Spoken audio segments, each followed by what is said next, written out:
ഒരു പുരുഷനെന്ന് പറഞ്ഞാൽ ആരാ? സ്ത്രീകളെ പോലെ തന്നെ ദൈവത്തിൻ്റെ ഏറ്റവും മനോഹരമായൊരു ക്രിയേഷനാണ് ഒരു പുരുഷൻ എന്ന് പറയുന്നത് കേട്ടോ.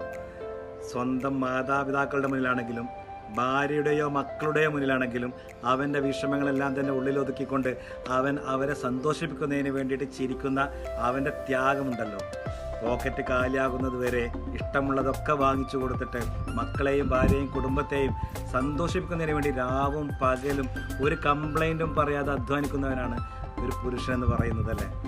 മക്കളുടെ ഭാവി നന്നാക്കുന്നതിന് ബാങ്കിൽ നിന്ന് മറ്റും ലോൺ എടുത്തുകൊണ്ട് ജീവിതകാലം മുഴുവൻ വായ്പ തിരിച്ചടക്കാൻ വേണ്ടി വിധിക്കപ്പെട്ടവൻ, കഷ്ടപ്പെടുന്നവനെന്നൊക്കെ പറയാം.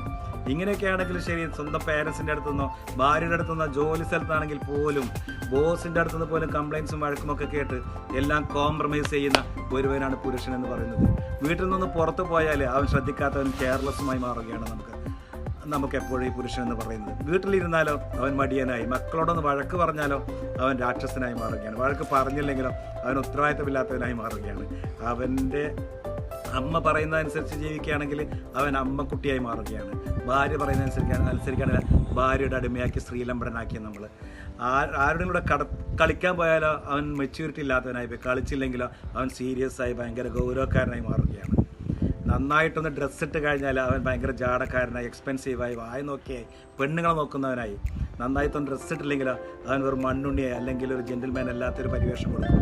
ഇങ്ങനെയൊക്കെയാണ് ഒരു പുരുഷൻ്റെ ജീവിതമൊക്കെ കടന്നു പോകുന്നത്. അതുകൊണ്ട് യാഥാർത്ഥ്യങ്ങളെ മനസ്സിലാക്കിക്കൊണ്ട് പുരുഷനെ ബഹുമാനിക്കാനും റെസ്പെക്റ്റ് ചെയ്യാനും അവൻ അർഹിക്കുന്ന ആദരവും അംഗീകാരവും ബഹുമാനവും കൊടുക്കാൻ വേണ്ടി ശ്രമിക്കണം കേട്ടോ.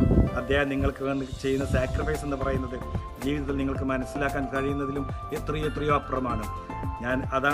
അതുകൊണ്ട് എല്ലാവരും പുരുഷന്മാർക്ക് അവരറിയിക്കുന്ന ബഹുമാനവും സ്നേഹവും കൊടുക്കാനും ആദരവും കൊടുക്കാനും ശ്രമിക്കണം കേട്ടോ. Thank you. നമസ്കാരം. സ്നേഹം മാത്രം എല്ലാവരോടും.